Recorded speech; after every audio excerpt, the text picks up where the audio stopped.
Welcome everybody to, I think maybe what is this? This 5th annual official Sapiens Symposium, big blowout event. And today we have a very special guest, Katie Gatch.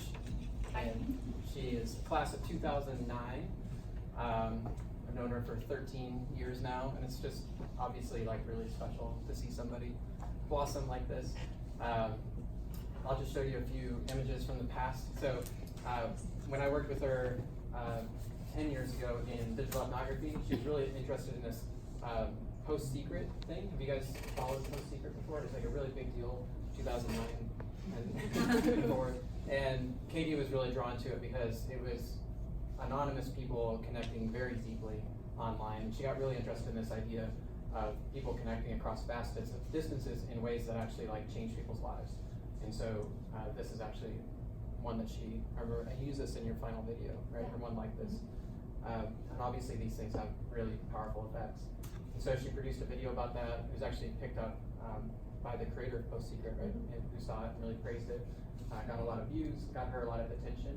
And then she went off and became a missionary for a year and traveled the world, went 11 countries in a year.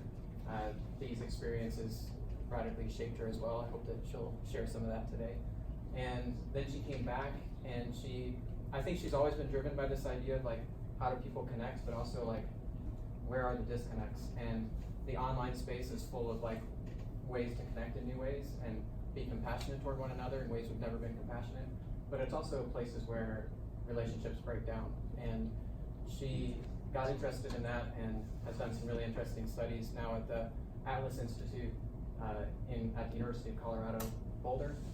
Some of her work has been cited quite broadly, not only in academia, but in popular press as well.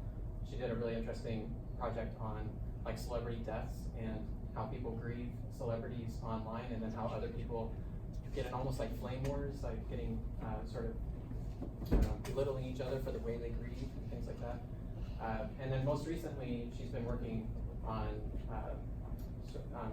the algorithms of Facebook, like kind of thinking about how these algorithms respond when people die.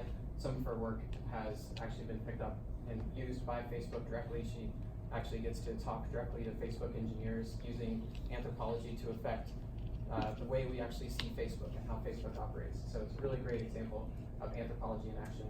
And this is all pretty recently, just in the last 2 weeks. Some of this stuff started hitting in the New York Times, and then here you can see her research being a direct influence on those reports that you're seeing in the New York Times for the last 2 weeks. So it's really exciting to have her here, and more than anything, it's great to see all this like great stuff, but it's also she's just a wonderful person, and she shaped my life a lot, and I'm glad that we could have her back here. Thanks.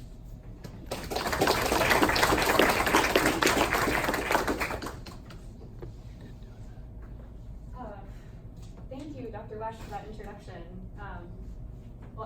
As he said, I'm Katie Gatch, and for those of you that I'm just meeting today, you've heard a little bit about me, maybe from breakfast, but I'll do a quick icebreaker introduction. I grew up in Wichita. My mom is here today from Wichita. But coming back to Manhattan really feels like coming home. And I'll just be honest, I've had a really rough week, so being able to go from crying at work to like back home to K-State and meet all of the people that are continuing so much of the things that I loved when I was here. So it means a lot for me to be here as well.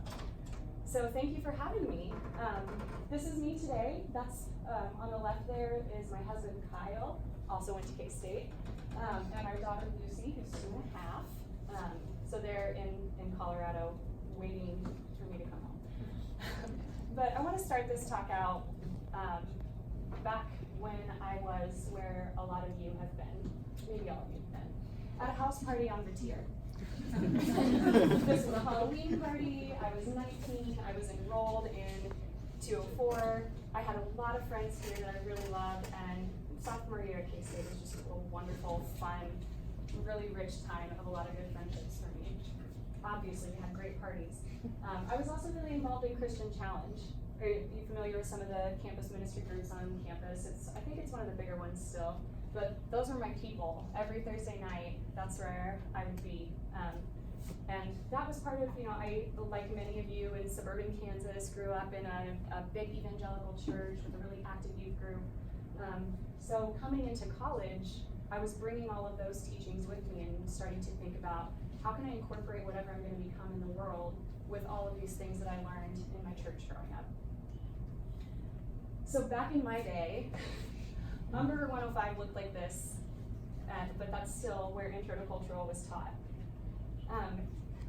And every time I walked into this room, I knew I was going to be wildly inspired and so happy about everything that I was learning. But it was because I was coming into it with this mindset of what I had been taught growing up in my church, that the most important thing I could possibly do was be a missionary and convert people to Christianity. So I was interested in anthropology, but only in the sense that it was a means to an end. In the means of all these tools that we were learning new languages, learning to understand other cultures, was going to make me the best missionary ever. But this class also made me start asking deeper questions, like what was my place in the world? More specifically, how was I going to find out what my place was in the world? So I would often leave Umber through that front door and hand my card to my TA, and then call my dad crying about trying to figure out my place in the world. So, Intro to Cultural used to end every semester with the World Simulation Game. Have any of you remember, or maybe heard some stories about this? So my year in Intro in 2006 was, I think, the second or third iteration of the Global Simulation Game. So each of our recitation groups spent the whole semester creating our own cultures, names and how we got food and what our family setup was like.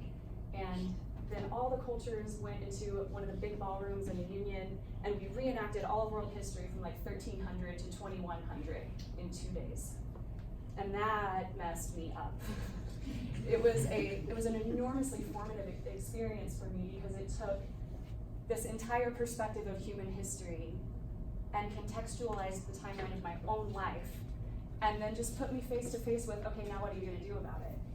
So again, a lot of crying, a lot of calling my dad, a lot of like, oh, wise, helpful mentor, please tell me what to do.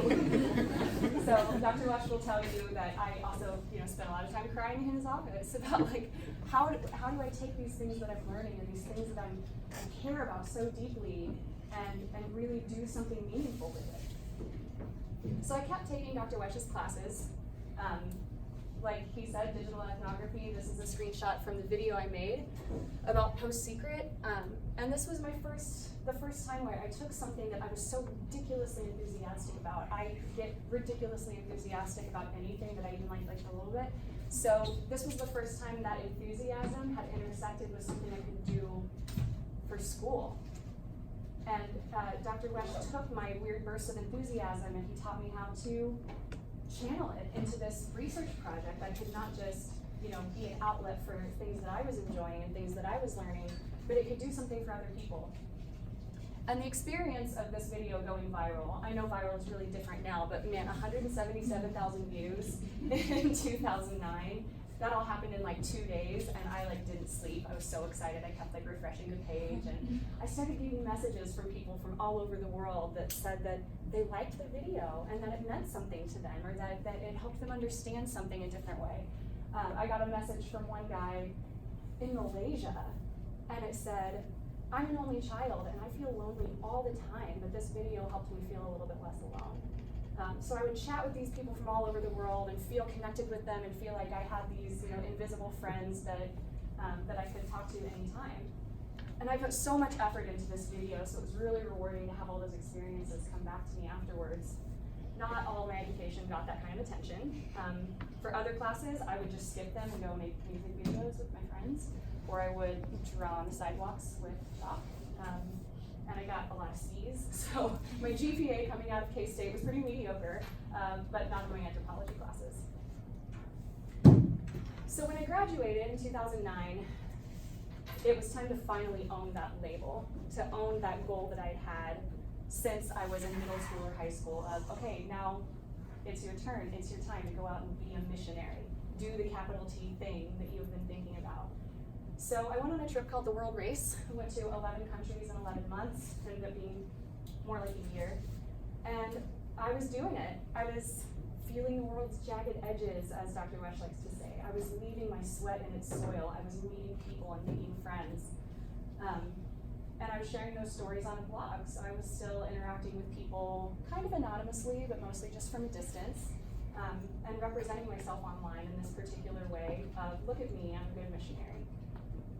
So a lot of my stories about traveling the world are a lot of the things that you would expect.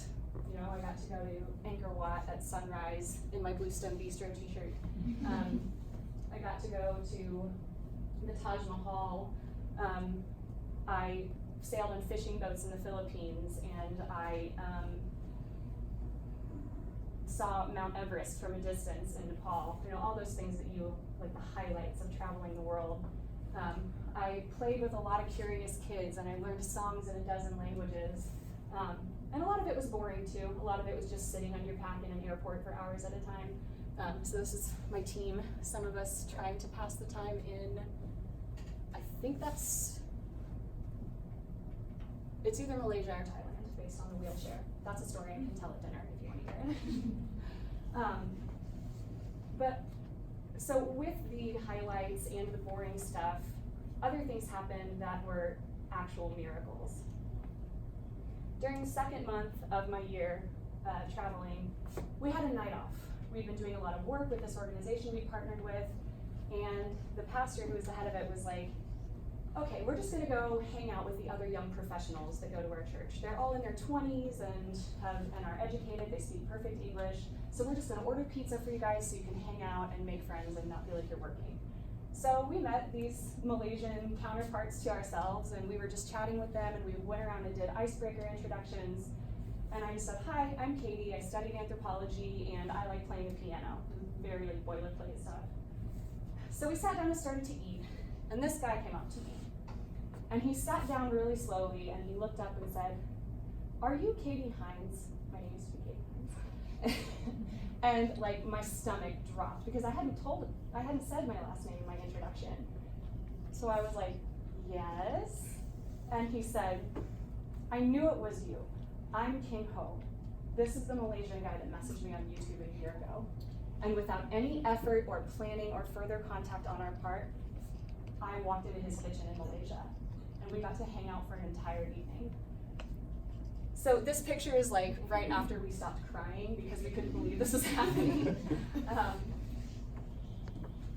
So it was experiences like that that made me feel like maybe strangers aren't even a thing. Maybe the world is way smaller than we've ever thought. And I still kind of get like a rush of like hope about the world when I think of King Ho and getting to meet him. So throughout my year traveling, I started to learn a lot of things about myself. Of course, that's what happens. I learned that I was really good at picking up phrases in the local language. Thank you, Dr. Kirshner, who was our linguistic anthropology professor at the time. I was really good at making friends. I was really bad at converting people to Christianity, like really bad at it. I don't think I did it once. So I started to think like, why am this was my thing. This was the thing I was gonna do. Why am I not better at this? But I started noticing other things I was good at and other things that I enjoyed that were really surprising to me. I was really good at noticing the role that technology was playing in some of the communities that I got to live in. And I really enjoyed pondering these questions like, wow, why do people have, all these people have the latest iPhone, but they don't have running water in this village? And so the juxtaposition of technology with some of the like poorer infrastructures throughout the world was just so compelling to me, and more questions like that were sticking in my mind. And I thought maybe one day I'll be able to address those things. But of course, some experiences, when you're traveling like this, when you're living outside of your home culture, some things are just impossibly hard. How many of you took religion and culture, or world religions with Dr. Wesh? Okay, so you remember some of the stories from that class? So from that class, I thought, from an anthropological perspective, from an academic, scientific point of view, I understand witchcraft. But then in Mukono, Uganda, I ran into it myself. So we were working with a church in Uganda that was partnered with a boarding school, and they came to us one day, they came to this group of missionaries and said, some of the children have been possessed by demons and you need to do an exorcism. I don't know if, for those of you that grew up in the evangelical church in the Midwest, that's not a thing. Like, that doesn't happen. So you go into this situation thinking like, okay, we practice the same religion, we probably, speak the same, subcultural language of what that means. No, you don't. So this brand of African Christianity that I was coming into contact with, these people that I started to be friends with, they came to me and said, hey, our community is in crisis, and you've been sent here to help, so you go do this exorcism. You go pray these demons out of these young girls. So I was at a loss. I did not know what to do in response to the situation at all. And I thought, wait, I learned about this, I read about this. Shouldn't I have some sort of framework for what to do? So I went back to my normal habits of what I do when I'm freaking out about my place in the world, and I emailed my dad, crying. And he did his normal dad thing where he offered some perspective and wisdom and trust yourself, you'll do the right thing. And then I emailed Dr. Wesh too, because I was like, hey, you knew what to do in this situation and everything went perfectly, right? And he emailed me back some similar encouragement to like, I really hope you can figure this out. And he emailed me this academic paper on the social functions of exorcisms and demon possession in East Africa. So I was like, oh, okay, this has the answers, right? But you know what I learned from that paper about the social functions of demon possession in East Africa? I learned that this guy knows nothing at all. Oh my gosh, he didn't know what he was talking about. So I got this email from him, and I read through this paper. I was like, okay, I appreciate your help. But in that moment, I thought of that elephant metaphor from the religion and culture class. Do you guys remember this? It's a story about some blind men that are told an elephant has come into the village, and they all go and they touch the elephant, and one of them says, I know what an elephant is. It's a tail. It feels like a rope, and there's hair. And another one says, no, I know what an elephant is. It's rough and dry and feels like a wall. And you see where this is going. Like, each blind man is touching a different part of the elephant, and they're arguing about what an elephant is based on these little pieces that they can interact with. So this story is often used to illustrate the perspective that all world religions are kind of right in some way, but nobody really knows what God is. And they're just different ways of seeing the same thing. So I realized that this metaphor is wrong, because I thought if I had enough perspectives, maybe if I talk to enough of the blind men, I'll figure out what the elephant is. But that's not the case. This metaphor presupposes that there's someone on the outside who can have any idea what the big T truth is, and that person does not exist. I went to these people I trusted. I went to my dad. I went to my pastor. I went to Dr. Lesh and said, tell me what the whole thing is. What's my place in it? In this little part of the world that's in crisis right now, what do I do? And every answer I got helped my perspective a little bit, but nobody could tell me what to do in that moment.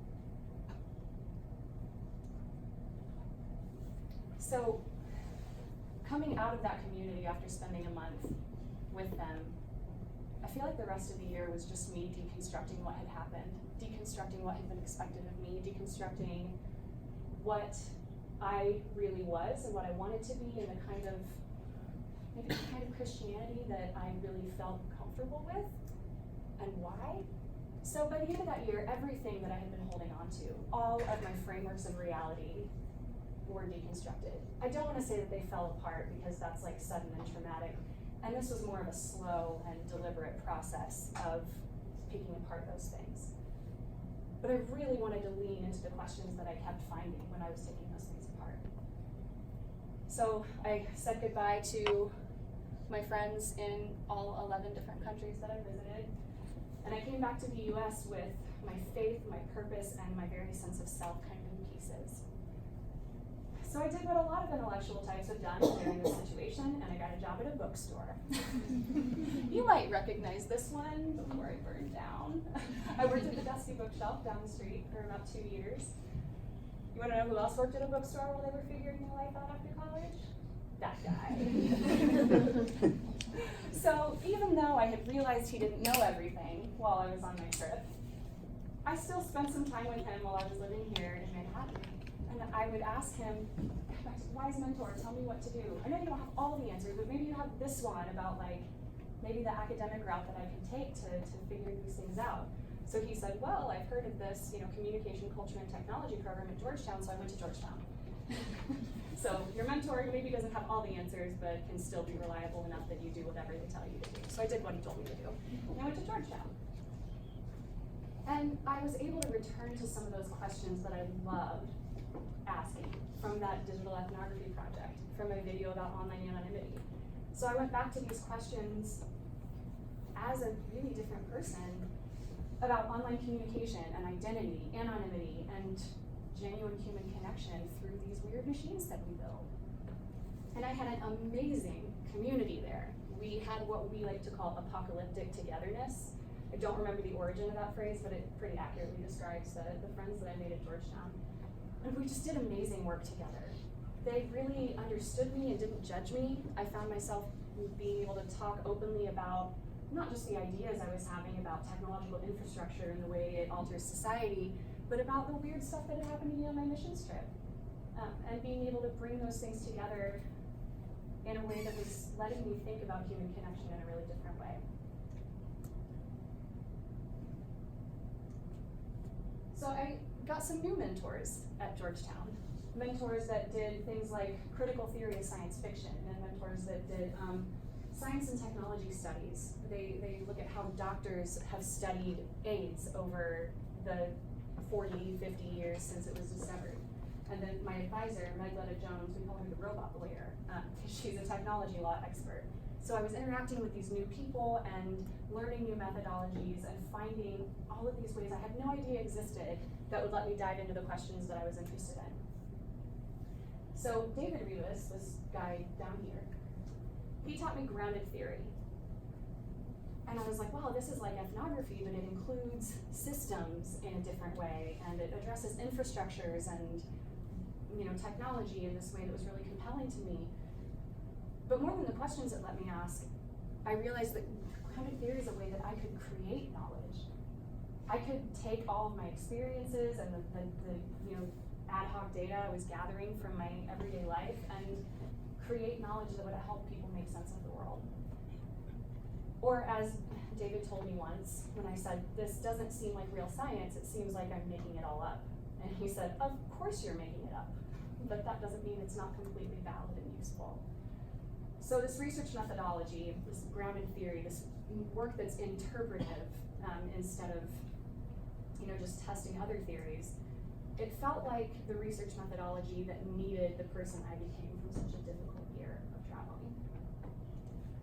So I graduated from Georgetown with distinction and once again found myself in a place where I was wondering, okay, now what do I do? What do I do next? But I had a little bit more of a focused purpose at this point. I was being an everyday anthropologist of the digital age. I was still working with technology. I had a job on campus at Georgetown doing technology training in the classroom. And I didn't really realize at the time, but I was still waiting on that little voice inside my head that would say, this is the thing you were made to do. So I was at work on campus at Georgetown, and I found this video. And it was astonishing to me, because I've been on Facebook since the beginning. Like, my freshman year at K-State was when Facebook opened up to non-Ivy League colleges, and then to other smaller colleges, and then eventually to high school students, and then to the rest of the world. So I've been on it since the beginning, pretty much. And I knew everybody has opinions about Facebook, right? I mean, everybody has opinions about whether they like it, whether it's good for society. But they were doing research on compassion? I couldn't believe that. So I watched this presentation. This is Dr. Jed Brubaker. And at the time, 2015, he was finishing up his PhD at CU Irvine. And he had taken his backgrounds in social psychology and computer science and human-centered design. And his dissertation was working with Facebook to solve a problem. And that problem was, what happens to all of your online data after you die? So he had worked with Facebook to develop legacy contact. where you pick a proxy person who can have some management capabilities over your account after you pass away. And it worked to remove a lot of the uncertainty and a lot of the pain of automated interactions with people's data after they're gone. And I couldn't believe this. I was like, I did it. I found the thing, the capital T thing that I have to work on. It combines everything I love. It's a universal human experience in death, and it's social media and technology and connecting people all over the world. And all of these things are intersecting with this like cutting edge of our capabilities to communicate as humans.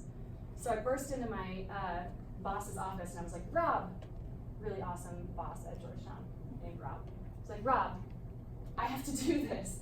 And Rob started laughing at me because Dr. Jed Brubaker had gone to the same master's program I was in 8 years previously, and he had graduated with my boss. And he said, Jed's a good friend, do you want his phone number? So I cold called Jed that day, and we talked for over an hour every day for the following week. 2 months later, I was his first ever PhD student at CU Boulder, in a brand new information science department with this courtesy appointment in Atlas. So I'm doing this weird build your own PhD program, so I'm kind of in 2 different departments. But I get to be here in Boulder. A month after we moved to Boulder, I was on the rooftop part of Facebook headquarters with Jed and some other brilliant researchers, and we were launching the evaluation research of legacy contact. So this is me in one of the UX research labs at Facebook headquarters. It doesn't look like much, it's just a room with a bunch of snacks on the table. But we had started talking to people. We had started recruiting people for interviews to ask them, what was it like for you to set up this feature? What was it like for you to think about who would manage your Facebook profile after you're gone? And then in a second iteration of interviews, we were talking to people about, okay, you lost someone. What is it like to be managing their profile and helping other people remember them online? So I was talking to people about both social media interfaces and relationships. And I was talking to them about the complex settings and what buttons they clicked, but also how they made the funeral arrangements for that person. So over the course of my first semester as a PhD student, I did over 70 hours of interviews with people who had used legacy contact. So we're doing all of this technology, intense, like high-tech, like big Silicon Valley industry work, and we took all of the interview transcripts and we put them on sticky notes. So we started diagramming them out. We were taking all the similarities from each transcript and noticing what people said about certain little parts of the feature, and doing what's called a thematic analysis. It's where we get to start asking the whys of what people told us and really let the data tell us what it means on its own terms. So this interpretive and generative way of doing research, it might feel familiar to you. The tech industry calls it user experience research, UX research, but it's ethnography, completely. It was a lot of knowing how to connect with people, knowing how to ask the right questions, how to listen to people even when I didn't really understand, how to give them space to keep talking so that I could understand. Everything about being an interviewer for UX research, I learned from Anthropology. It's also a lot of crying, because you can imagine with that range of things that we're talking about, people would get emotional, and sometimes creating space for other people's emotions means taking them on yourself. But of course, if my research is just fixing Facebook, that's not really that exciting. One thing that Jed, my advisor, tells me is, if Facebook shuts down tomorrow, your work still has to matter. So yeah, part of it is about fixing the settings and making the feature better, but it's also about understanding the intricacies of human experiences on this platform. It's about what technology can reveal to us about essential elements of human relationships. So the first paper I wrote from this research, yeah, it's about legacy contact, but more than that, it's about trust. It's about what does it mean to trust another person when that trust is mediated by a technology. And then when the technology stores bits and pieces of that person in the form of data, and then they pass away, how is technology still mediating the trust between you and that person when the feedback that trust requires is gone? So generating that knowledge goes beyond just fixing Facebook and making Facebook better. It involves caring deeply about the world and knowing that maybe it can make something a little better for somebody. And even if Facebook shuts down tomorrow, the next thing and the next thing and the next thing that people use to connect will know this and be able to carry it over. But doing work that involves caring deeply, when you're the kind of person that I think most of you are, if you're in anthropology, you're the kind of person that cares deeply, sometimes that will interrupt your work. So here are a few things that have happened in my life since I started my career as a researcher. I had a baby after my first semester of grad school. So that's a good interruption, right? But then I lost my grandmother. And then just this past December, my friend Robert, who's my age, was diagnosed with terminal cancer. But these aren't interruptions. This is life. Like, this is the real stuff that you are living for, the people you love and the ways that you can take care of them. It's all within the job description of being human. There will always be something, and sometimes you're allowed to take a break. You can take a semester off for maternity leave and spend it sitting on your couch with your baby watching Cupcake Wars. But other times you can't take a break. Sometimes you have to work on a paper in a hospital room because your friend doesn't want to be alone. But each of these things has helped me work better because it's taught me one more thing about how to care deeply. It's taught me one more thing about a human experience that I didn't understand before, and now I do. And when I continue doing that work, and I have this really just insane, improbable luck, suddenly the work I'm doing is impacting billions of people. I'm not exaggerating, billions. So last week, Facebook announced these changes to the legacy contact feature. They announced these changes to memorialized profiles. So this article is from Wired. They interviewed a couple of people that I got to work with on the team at Facebook. This one's from the New York Times. So I sat reading these articles in a coffee shop near the CU campus, crying in public. Because the bullet points, if you go to the Facebook Help Center to read about these changes they made, the bullet points seem pretty simple. So it says, oh, it changes who can see what, it changes what the legacy contact of a memorialized profile is able to do to like curate and mediate some of the interactions going on there. And so you read through them and you think, okay, that's pretty simple. But I got to this one, that fifth bullet point at the end. If the account holder had turned on timeline review, meaning you have to approve anything that appears on your timeline, it doesn't just appear by itself. It's a kind of a privacy setting to make sure people you don't like aren't posting your profile. So if you have that turned on, the legacy context will be able to turn off that requirement to review posts and tags before they appear in the tribute section. I read that and lost it in like a really good, joyful way. Because it seems like a simple change that they couldn't do the thing and now they can. But they made this change because of Pete. Pete was one of the men that I interviewed, and he told me about how his mother had been really concerned about her online privacy, and she had timeline review set up. And then when she died, he went to her page and he had set up legacy contact and did everything right. And he was trying to inform her friends from all over the country about when her funeral services could be and where they could send their cards and their condolences. And nobody could see anything. And I sat on Skype with Pete and cried with him about his mom and about her friends who never found out about her funeral because of this crazy bug in the system that shouldn't have worked the way that it was working, but it did.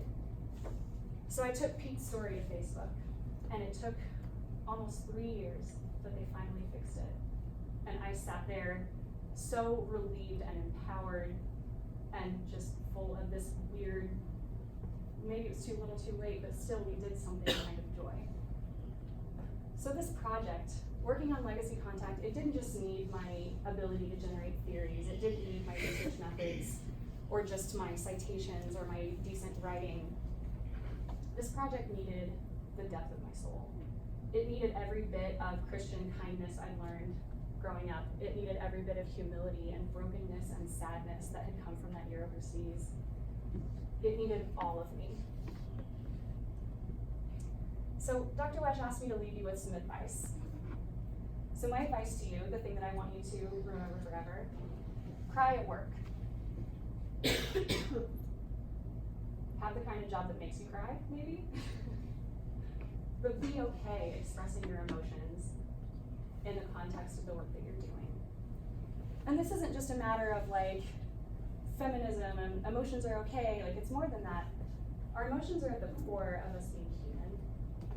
And if you can learn how to process and express your emotions to other people, you'll know yourself better, and you'll know other people better, and you'll just be better at being human. So we're in this anthropology field because it's holistic, because it doesn't isolate our questions the way that other disciplines might. And I'm pretty sure that, like me, you're studying this because you know that holistic perspectives of the world are a really good thing. That you're more than your knowledge or your test scores. So when I tell you to cry at work, what I'm really telling you is that the world needs you. Not just a bit or a piece of the little thing that you did right or the one thing you're kind of good at. It needs all of who you are. So cry at work.